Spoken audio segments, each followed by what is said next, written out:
Okay, Call of Duty just did a massive intel drop of what's coming in DMZ in just a few days. And I honestly think they're going to be bringing some players back with this stuff. A big new vehicle, armor classes, more crafting than we thought, and probably the most impactful news is that we're finally getting some type of out-of-match storage system. Not just for keys, contraband, and loadout items that'll be attached to these new operator slots they're adding, like we had talked about in the last video, but actually being able to store any items that you can carry out in your backpack. Additionally, these items will now have a valuable purpose. So how this will work is with the new secure backpacks. As the name suggests, these specialized backpacks will be able to secure items between runs. This means that those non-contraband, non-on-soldier items are secured in your inventory and do not convert to XP upon extraction. Like before, items in a secure backpack are kept in that active duty soldier if they are eliminated in an extraction zone. There's going to also be scavenger backpacks that take out that third weapon slot that you usually find in medium and large backpacks and instead add additional item slots. Son of a bitch.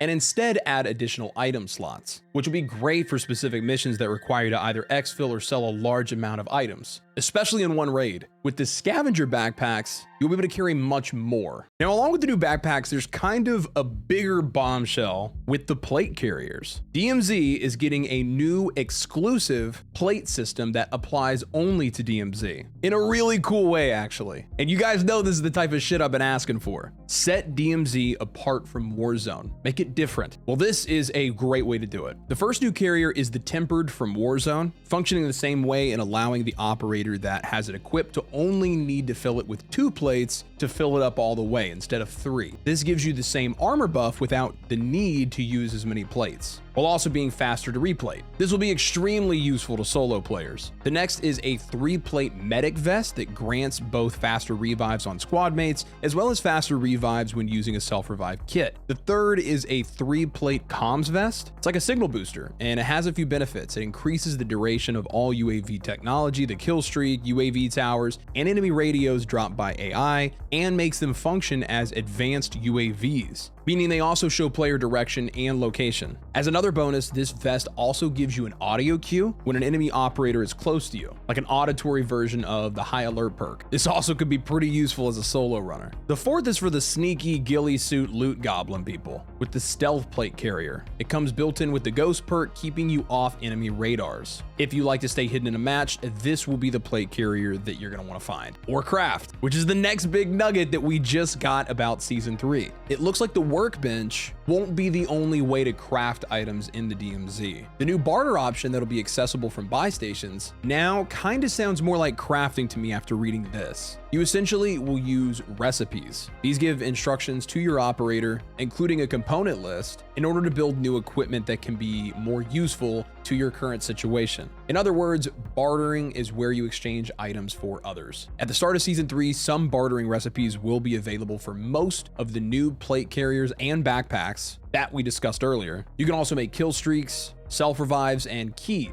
However, each exclusion zone is going to have their own set of barter options at its buy stations. So items you have recipes for will be specific to their maps. Some will be available on Ashika Island, while others will be only available on Al Mazrah. The rebreather from the raid missions is finally coming to DMZ as well, in the form of a new field upgrade. This tool allows operators to breathe underwater for longer periods of time, and it can even be swung as a 2-handed melee tool in a pinch. Definitely going to make exploring the sunken ship on Al Mazrah much easier. And while on that topic, for some of the tougher to reach areas, you can now use skeleton keys to unlock nearly any door in DMZ. The only exception is getting the Building 21 access key. Although you cannot craft a key for a Building 21 deployment, using a skeleton key you can open every door that requires a key card or key in Building 21, or all the other maps for that matter. These keys can only be created through that special barter system recipe. So no more pain of not being able to find some specific key. You'll just have to get the items you need to make one at the barter,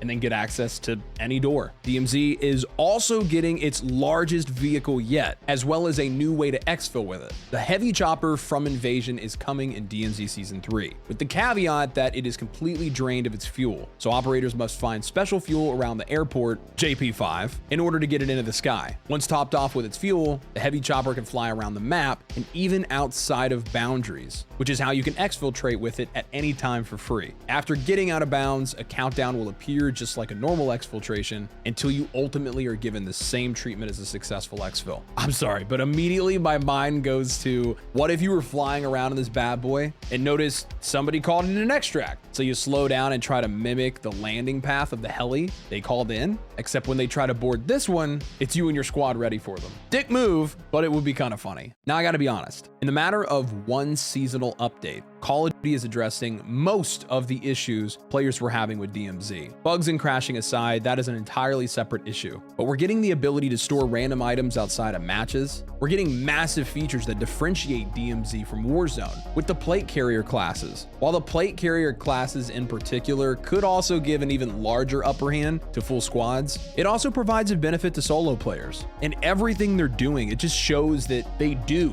still have big plans for this game mode going forward. I'm already working on some guides and tips for you guys in Season 3 based off of this info. So if you haven't already, consider subscribing to stay up to date with DMZ. But we don't just do DMZ. There are lots of new games coming out in this new extraction looter shooter genre. Like this one here. This one has flown completely under the radar. It's like if Tarkov and Left 4 Dead met up and had a baby. It's weird. See you there. Go ahead. You gotta click it or I can't leave. Go ahead and you gotta click it or I can't leave.